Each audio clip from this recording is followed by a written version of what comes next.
శ్రీమాత్రే నమః. అందరికీ నమస్కారం అండి. Welcome back to our channel.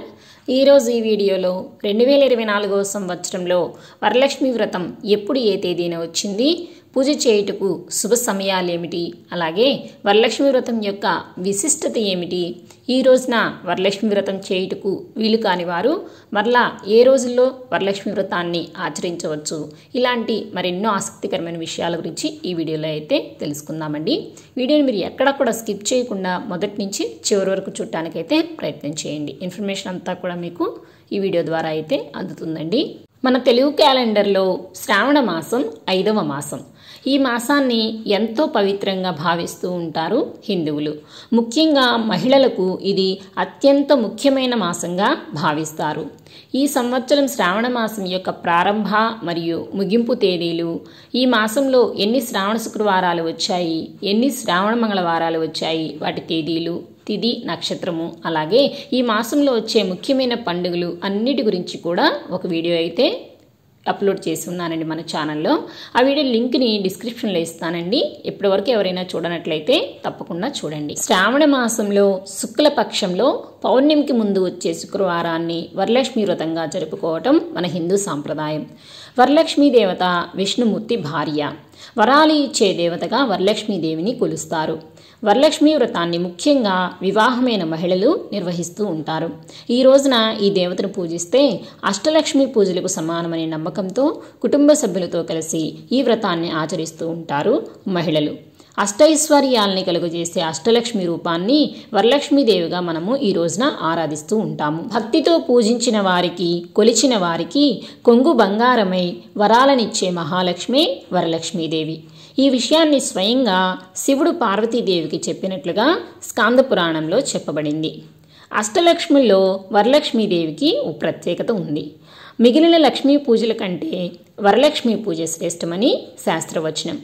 శ్రీహరికి ఇష్టమైన, పైగా విష్ణువు జన్మ నక్షత్రమైన శ్రవణం పేరిట వచ్చే శ్రావణ మాసంలో ఈ వ్రతాన్ని చేస్తే విశేష ఫలితాలు లభిస్తాయనేది భక్తుల నమ్మకం.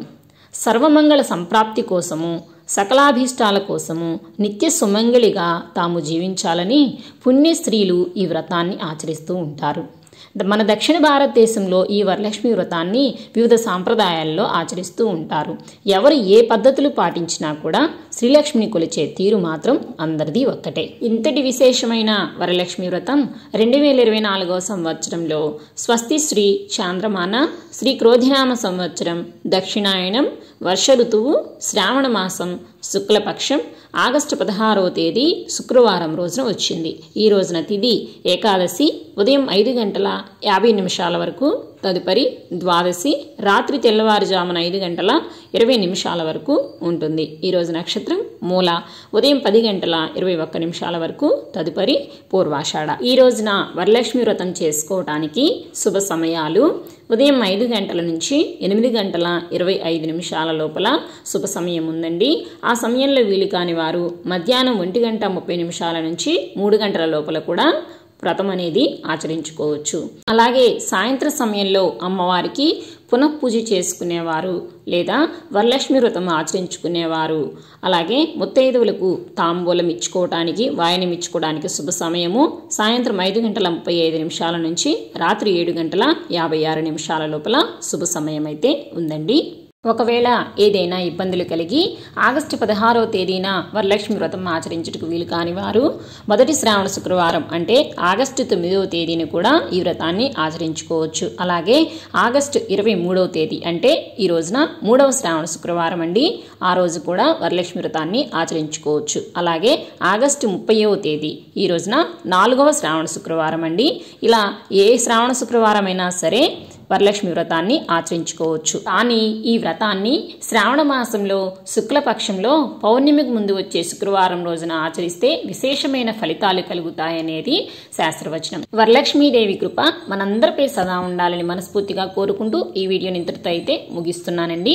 ఈ వీడియో కనుక మీకు నచ్చినట్లయితే లైక్ చేయండి, అలాగే మరో నలుగురికి షేర్ చేయండి. ఇలాంటి మరెన్నో ఆధ్యాత్మికపరమైన విషయాల కోసం మన ఛానల్ని సబ్స్క్రైబ్ చేసుకోండి. పక్కనే ఉన్న బెల్ సింబల్ను కూడా యాక్టివేట్లో ఉంచుకోండి. మరొక మంచి వీడియోతో మళ్ళీ కలుసుకుందామండి. శ్రీమాత్రే నమః. స్వస్తి.